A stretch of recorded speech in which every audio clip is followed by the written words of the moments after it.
Dear student, in the last lecture, we have seen anomalous behavior of water. मागच्या तासाला आपण त्या ठिकाणी पाणी जे आहे तर त्या पाण्याचं असंगत आचरण त्या ठिकाणी पाहिलं. Then we have seen hope apparatus. त्याच्यानंतर होपचं असताना ते काही उपकरण जे आहे तर ते उपकरण कशा पद्धतीने त्या ठिकाणी पाण्याचं असंगत आचरण त्या ठिकाणी स्पष्ट करतं हे आपण त्या ठिकाणी पाहिलं. त्याच्यामध्ये आपण टाइम टेम्परेचर ग्राफ जो आहे तर तो टाइम टेम्परेचर ग्राफ सुद्धा त्या ठिकाणी पाहिला. वेळ तापमान याचा आलेख त्या ठिकाणी पाहिला. Aquatic animals in cold region, त्याच्यामध्ये थंड प्रदेशातील प्राणी पाण्यामधले असणारे जे काही सजीव जे आहे तर ते सजीव कशा पद्धतीने त्या ठिकाणी जिवंत राहताना दिसतात हे आपण त्या ठिकाणी पाहिजे. याच्यानंतरचा पुढचा भाग आपल्याला पाहिजे तर तो ड्यू पॉईंट अँड ह्युमिडिटी, ज्याला त्या ठिकाणी आपण दवबिंदू आणि आर्द्रता त्या ठिकाणी म्हणणार आहे. आता काय होतं दिसते की about 71% surface of the earth is covered with water. आपल्याला माहिती की पृथ्वीचा 71% पृष्ठभाग जो आहे तर तो पाण्यानं त्या ठिकाणी व्यापलेला आहे. Due to constant evaporation of water, water vapour is always present in the atmosphere. पाण्याचं सतत त्या ठिकाणी काय होताना दिसतं, उष्णता जी आहे तर त्या उष्णतेमुळे बाष्पीभवन त्या ठिकाणी होताना दिसतं आणि त्याच्यामुळं वातावरणामध्ये नेहमी काही प्रमाणामध्ये असणारे जे काही बाष्प जे आहे तर ते बाष्प त्या ठिकाणी आपल्याला आढळून येताना दिसतं. The amount of water vapour in the atmosphere help us to understand the state of the daily weather. वातावरणामध्ये असणारे जे काही बाष्प जे आहे तर त्या बाष्पाच्या प्रमाणावरून दैनंदिन हवामान त्या ठिकाणी कसं असेल किंवा दैनंदिन हवामानाचं स्वरूप जे आहे तर ते स्वरूप त्या ठिकाणी कसं असेल हे समजण्याला आपल्याला त्या ठिकाणी मदत जी आहे तर ती मदत त्या ठिकाणी होताना दिसते. The presence of water vapour in the air make it moist. वातावरण जे आहे तर त्या वातावरणामध्ये असणारे जे काही पाण्याचे असणार हवेतील पाण्याच्या वाफेमध्ये आपल्याला काय होतं नसते की हवे जे आहे तर त्या हवेमध्ये काय सांगितलं, the presence of the water vapour in the air make it moist. म्हणजे हवेतील पाण्याच्या वाफेमुळे काय होतं नसते, हवेमध्ये ओलावा जो आहे तर तो ओलावा त्या ठिकाणी निर्माण होताना दिसतो. The moisture in the atmosphere is called humidity. आणि हवेमध्ये असणारा हा जो काही ओलावा किंवा दमटपणा जे आहे तर त्यालाच काय म्हणतो आपण त्या ठिकाणी आर्द्रता जी आहे तर ती आर्द्रता त्या ठिकाणी म्हणताना दिसतो. For a given volume of the air at specific temperature there is a limit on how much water vapour the air can contain. बस की एका दिलेल्या तापमानास दिलेल्या हवेच्या आकारमानात एका कमाल मर्यादेपर्यंत असणारे जे काही बाष्प जे आहे तर ते बाष्प त्या ठिकाणी सामावलं जातं. If the amount exceed this limit the excess vapour converts into water droplets. की जास्त जर त्या ठिकाणी हवेमध्ये जर बाष्प जे आहे तर ते बाष्प जर असेल तर त्या अतिरिक्त बाष्पाचं काय होतं नसतं, पाणी जे आहे तर त्या पाण्यामध्ये त्या ठिकाणी रूपांतर होतं नसतं. म्हणजे पाण्यामध्ये रूपांतर होतं म्हणजे छोटे छोटे दवबिंदू जे आहेत तर त्या दवबिंदूमध्ये रूपांतर जे आहे तर ते रूपांतर त्या ठिकाणी होताना दिसतं. When the air contain maximum possible water vapour it is said to be saturated with vapour at that temperature. आता काय सांगितलं की हवेमध्ये जेव्हा पाण्याची कमाल वाफ त्या ठिकाणी सामावलेली असते तेव्हा त्या विशिष्ट तापमानास बाष्पाने त्या ठिकाणी ती हवा जी आहे तर ती हवा कशी आहे, सॅच्युरेटेड आहे, संपृक्त आहे असं त्या ठिकाणी काय केलं तर मानलं त्या ठिकाणी. पुढे the amount of vapour needed to saturate the air depends on the temperature of the air. आता काय सांगितलेले पुढे की सर्वसाधारणपणे हवा संपृक्त होण्यासाठी लागणाऱ्या बाष्पाचे प्रमाण कशावर अवलंबून असते, तर त्या ठिकाणी ती असणारी काय हवा जी आहे तर त्या हवेच्या तापमानावर त्या ठिकाणी ती अवलंबून असते. If air temperature is low it will need less vapour to saturate the air. या ठिकाणी आपल्या लक्षात येत नसते की तापमान जर त्या ठिकाणी जर कमी जर असेल तर हवा संपृक्त होण्यास कमी अशा प्रकारचं बाष्प जे आहे तर ते बाष्प त्या ठिकाणी लागतं. For example, if temperature of the air is 40 degree centigrade, हवेचं तापमान 40 डिग्री सेंटीग्रेड आहे. It can content 49 grams of water vapour per kilogram of dry air without condensation. He 40 degree centigrade त्या ठिकाणी हवेचं त्या ठिकाणी तापमान आहे आणि 40 डिग्री सेंटीग्रेड तापमानाच्या 1 किलो कोरडी असणारी जी काय हवा जी आहे तर त्या हवेमध्ये जास्तीत जास्त 49 ग्रॅम पाण्याचं बाष्प जे आहे तर ते बाष्प त्या ठिकाणी काय होऊ शकतं, सामावू त्या ठिकाणी शकतं. पुढे, if the amount of vapour exceed this limit the additional vapour will condense. पुढे काय सांगितले पहा की जर ती हवा बाष्पानं त्या ठिकाणी कशी असेल संपृक्त होते, म्हणजे सर्वसाधारणपणे अशा हवेमध्ये बाष्पाचं प्रमाण जर अधिक जर असेल तर अतिरिक्त असणारे जे काही बाष्प जे आहे तर त्या बाष्पाचं काय होता नसतं, संगणन जे आहे तर ते संगणन त्या ठिकाणी होता नसतं.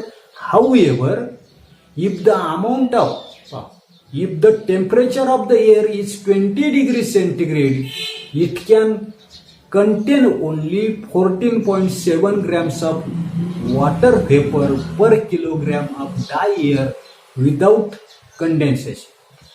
परंतु कोरडी असणारी जी काय हवा जी आहे तर त्या हवेचं तापमान समजा 20 डिग्री सेंटीग्रेड जर असेल तर ती हवा 14.7 ग्रॅम एवढ्या बाष्प पातळीलाच काय होता नसते, ती संपृक्त त्या ठिकाणी होताना दिसते. If the vapour contain in air is less that the maximum limit then the air is said to be unsaturated. काय सांगितलेले की हवा सामावून घेत असलेल्या बाष्पाच्या कमाल मर्यादेपेक्षा हवेमध्ये त्या ठिकाणी कमी बाष्प जर त्या ठिकाणी जर असेल तर अशा प्रकारची असणारी जी काय हवा जी आहे तर ते हवा अनसॅच्युरेटेड म्हणजे असंपृक्त त्या ठिकाणी हवा आहे असं आपण त्या ठिकाणी म्हणतो. पुढे आता की सपोज अनसॅच्युरेटेड एअर कंटेन,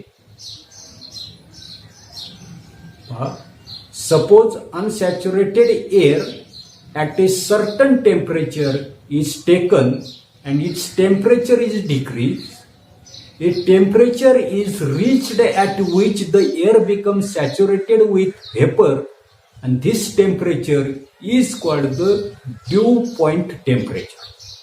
तर आता व्याख्या दिलेली आपल्याला ड्यू पॉइंट टेम्परेचर काय सांगितलेले पहा की suppose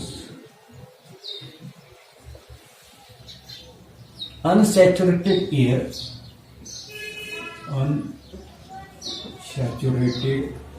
air at a certain temperature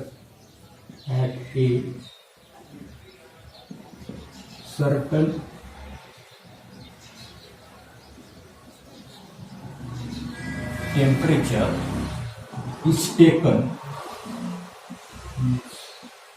taken and its temperature is decreased and its temperature is decreased. A temperature is raised. A temperature is reached at which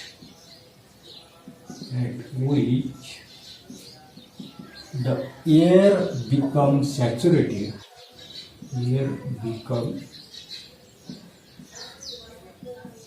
saturated with vapor,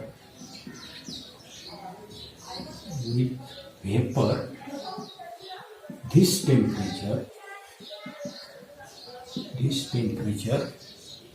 is called dew point temperature.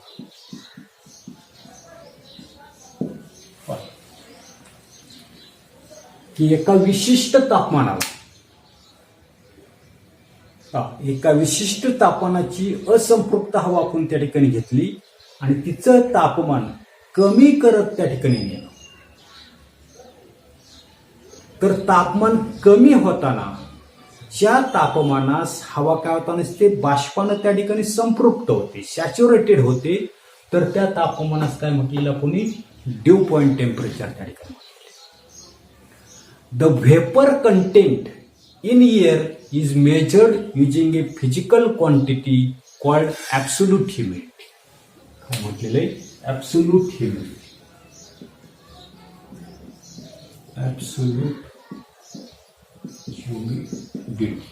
बरं, काय सांगितलेले की हवेतील पाण्याच्या वाफेचं प्रमाण, निरपेक्ष आर्द्रता, तिची काही राशी जी आहे, ऍब्सोल्यूट ह्युमिडिटी जी आहे, तर या राशीनं त्या ठिकाणी काही केलं ते ती मोजली जाते. The mass of the vapour present in unit volume of air is called absolute humidity. Absolute ह्युमिडिटीची आपल्याला डेफिनेशन त्या ठिकाणी दिलेली. काय म्हटलेलं आहे? The mass of the vapour,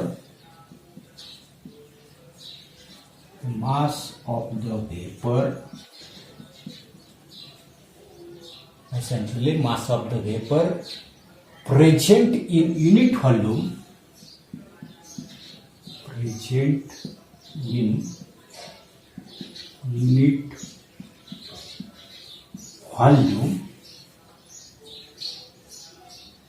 of air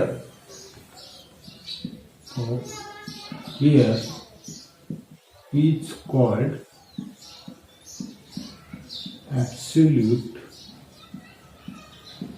humidity. काय सांगते की एकक हवामानाची युनिट व्हॉल्यूम काय सांगितलेली की सर्वसाधारणपणे एकक आकारमानाची असणारी काय हवा जी आहे, तर त्या हवेमध्ये असलेल्या पाण्याची असणारी काही वाफ जी आहे, तर त्या पाण्याच्या वाफेच्या वस्तुमानास काय म्हटलेले, तर सर्वसाधारणपणे त्याला त्या ठिकाणी आपण काय म्हणता असतो, निरपेक्ष आर्द्रता त्या ठिकाणी म्हटलेली. पुढे generally absolute humidity is measured in कशामध्ये, किलोग्रॅम पर मीटर क्यूब मध्ये त्या ठिकाणी ती मोजली जाते, हे त्या ठिकाणी लक्षात ठेवा. पुढे द फिलिंग ऑफ ह्युमिड और dry nature of the air not only depends on the amount of vapor in the air, but it also depends on how close that amount is making the air saturated with the vapor. की हवा जी आहे, तर ती हवा त्या ठिकाणी दमट आहे किंवा कोरडी आहे, ड्राय आहे, याची जाणीव फक्त हवेमध्ये असणारे ते काही बाष्पाचं प्रमाण जे आहे, तर त्या बाष्पाच्या प्रमाणावर त्या ठिकाणी ते अवलंबून नसते. तर बाष्पाचं प्रमाण हवा संपृक्त करण्यासाठी लागणाऱ्या प्रमाणाच्या किती जवळ आहे याच्यावर त्या ठिकाणी ते अवलंबून असतं. It means that it's depend on the temperature of the air also. याचाच अर्थ तर ते कशावर अवलंबून असतं, हवेचं असताना ते काही तापमान जे आहे, तर त्या हवेच्या तापमानावर सुद्धा त्या ठिकाणी ते अवलंबून असतं. पुढे the ratio of actual mass of vapour content in the air for a given volume and temperature to that required to make the air saturated with vapour at that temperature is called relative humidity. की सर्वसाधारणपणे या ठिकाणी relative humidity करायची आपल्याला, सापेक्ष आर्द्रता. तर ती सापेक्ष आर्द्रता कशी सांगितलेली की सर्वसाधारणपणे आपल्या लक्षात येता नसते की हवेच्या ठराविक आकारमानात व तापमानात प्रत्यक्ष समाविष्ट बाष्पाचं वस्तुमान आणि हवा संपृक्त करण्यासाठी आवश्यक असणाऱ्या बाष्पाचं वस्तुमान यांचं असणारं जे काही गुणोत्तर जे आहे तर त्या गुणोत्तराला काय म्हणणार आपण त्या ठिकाणी सापेक्ष अशा प्रकारची आर्द्रता. पहा कशी लिहिता येईल आपल्याला की रिलेटिव्ह ह्युमिडिटी काय करायचं आपल्याला, रिलेटिव्ह ह्युमिडिटी सापेक्ष आर्द्रता. काय सांगितलेलं आहे की actual mass of the water vapour, actual mass of the water vapour content, water vapor content in the air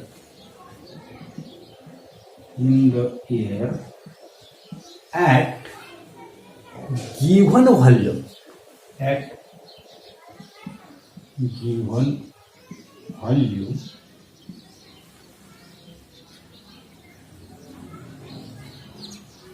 divided by mass of the vapor needed, mass of the vapor needed to make air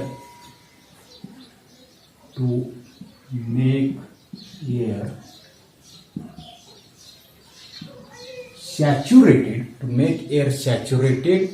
in that volume,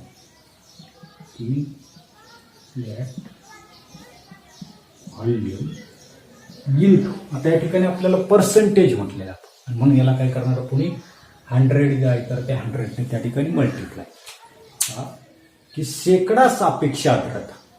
काय सांगितलेले की दिलेल्या आकारमानात प्रत्यक्ष समाविष्ट असलेल्या बाष्पाचं वस्तुमान भागिले, काय सांगितलेले की दिलेल्या आकारमानात किंवा दिलेल्या आकारमानाची हवा संपृक्त करण्यासाठी आवश्यक असणाऱ्या बाष्पाचं वस्तुमान, अशा दोघांचा असणारा जे काही रेशो जो आहे तर तो रेशो त्या ठिकाणी घेऊन आपल्याला त्या ठिकाणी शेकडा काय सांगितलेले सापेक्ष आर्द्रता जी आहे तर ती सापेक्ष आर्द्रता आपण त्या ठिकाणी काढू शकतो. पुढे the relative humidity at the due point is 100%.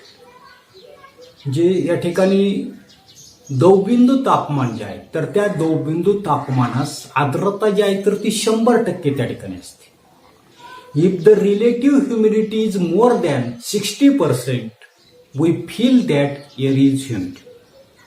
जर सापेक्ष आर्द्रता जी आहे तर ती 60% जर जास्त तर त्या ठिकाणी असेल तर हवा कशी असते, दमट आपल्याला त्या ठिकाणी जाणवते.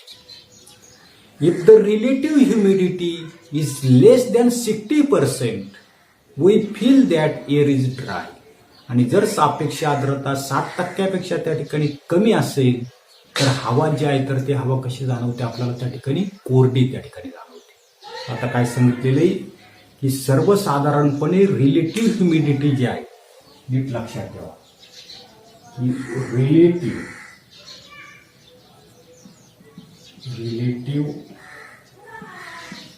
ह्युमिडिटी सांगितली ग्रेटर दॅन 60%. जास्त जर असेल तर एअर कशी असते, ह्युमिड त्या ठिकाणी असते.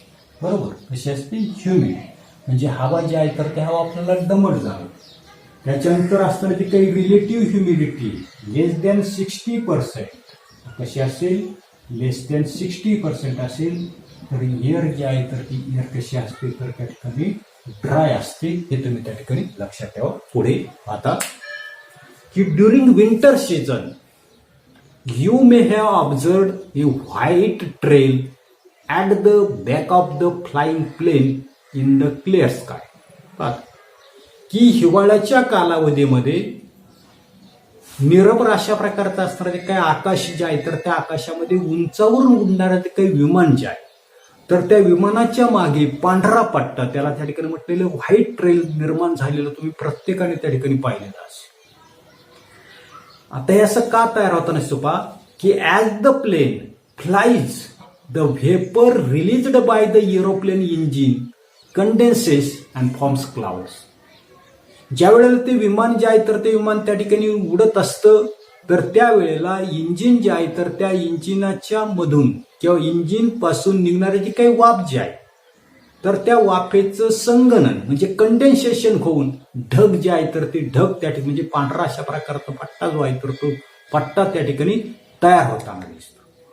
If the surrounding air is having more relative humidity, it takes a long time for the white trail formed by the condensation of the vapor to disappear. आता काय होतंय, जर सभोवतालची वातावरणातील जी काय हवा जी आहे तर ती अधिक सापेक्ष आर्द्रतेची जर असेल तर तो पांढरा पट्टा जो आहे तो विमानाच्या मागे दिसणारा जो काही पांढरा पट्टा जो आहे तर तो लांबच लांब आपल्याला त्या ठिकाणी दिसतो आणि तो नाहीसा होण्यासाठी डिसअपिअर होण्यासाठी काय होत नसते, अधिकचा वेळ त्या ठिकाणी लागताना आपल्याला त्या ठिकाणी दिसतो. If relative humidity of the surrounding is less, either the size of the white trail may be small or it may not even get form. याच्या उलट जर सापेक्ष आर्द्रता कमी असेल तर लहान पट्टा कधी तयार होतो तर कधी त्या ठिकाणी तो तयार होताना आपल्याला त्या ठिकाणी दिसत नाही. त्याच्यानंतर ट्राय धिस म्हटलेलं आहे, करून पाहायला सांगितलेलं आहे. पहा की take a bottle of the cold water out of the refrigerator and keep it outside for a while observe the outer surface of the bottle. आता ही कृती घरी तुम्ही त्या ठिकाणी करून पहा की थंड पाण्याची बाटली काय करायची, फ्रीजमध्ये काढून टेबलावर त्या ठिकाणी आणि थोडा वेळ बाटलीच्या बाहेरच्या पृष्ठभागाचं निरीक्षण त्या ठिकाणी करायचं. दुसरं आपल्याला सांगितलं पहा की drop of water can be observe on the surface of the bottle. In the same way if we observe the leaves of the plants or grass or window glass of a vehicle in the early morning we see water droplets collected on the surface. हिवाळ्यामध्ये पहाटेच्या वेळी गवताच्या पानाचं किंवा झाडांच्या पानाचं निरीक्षण करा, गाड्यांच्या काचांचं निरीक्षण करा. आता निरीक्षण केल्यानंतर काय आपल्याला त्या ठिकाणी दिसतंय, काय सांगितलंय, through these two observation we sense the presence of water vapour in the atmosphere. आता काय होतंय नेमकं त्या ठिकाणी आपल्याला लक्षात घ्यायचंय की थंड पाण्याची बाटली जी आहे तर ती फ्रीजमधून काढून टेबलावर ठेवली असता त्या बाटलीच्या बाह्य पृष्ठभागावर पाण्याचे थेंब जे आहेत तर ते पाण्याचे थेंब आपल्याला काय होताना दिसतात, तयार झालेले त्या ठिकाणी दिसतात. त्याच्यानंतर दुसरं आपण पाहिलंय की पहाटेच्या वेळी गवताच्या झाडांच्या पानाचं किंवा गाडीच्या काचेचं निरीक्षण जर आपण त्या ठिकाणी जर केलं तर आपल्या असं लक्षात येताना दिसतंय की गाडीच्या काचेवर गवताच्या पानावर त्या ठिकाणी पाण्याचे थेंब जे आहे तर ते थेंब आपल्याला जमा झालेले त्या ठिकाणी दिसतात. आणि पुढे आपण म्हटलंय की through this two observation we sense the presence of the water vapour in the atmosphere. या दोन्ही निरीक्षणावरून आपण त्या ठिकाणी सांगू शकतो की हवेमध्ये असलेले जे काही बाष्प जे आहे तर त्या बाष्पाचं अस्तित्व त्या ठिकाणी आपल्याला जाणवतं. When air cools due to the decrease in the temperature it becomes saturated with the water vapour. काय होता नसते की जेव्हा हवा त्या ठिकाणी काय होता नसते खूप थंड होते तेव्हा तापमान जे आहे तर ते तापमान कमी झाल्यानं हवा वाफेनं काय होता नसते संपृक्त त्या ठिकाणी होताना दिसते आणि as a result the excess water vapour get condensed or converted into tiny droplets. आणि म्हणून काय होता नसते की अतिरिक्त बाष्प जे आहे तर त्या अतिरिक्त बाष्पाचं लहान लहान थेंब जे आहे तर त्या लहान लहान थेंबामध्ये रूपांतर त्या ठिकाणी होताना दिसतं. The due point temperature is decided by the amount of the vapour in the air. आणि म्हणून हवेमध्ये असणारे जे काही बाष्प जे आहे तर त्या बाष्पाच्या प्रमाणावर दवबिंदूचं असणारं जे काही तापमान जे आहे तर ते तापमान त्या ठिकाणी अवलंबून असतं. पण एवढाच असणारा जो काही भाग जो आहे तर तो भाग आपण या तासाला पाहणार आहोत. पुढील भाग पुढील तासाला पाहू. धन्यवाद.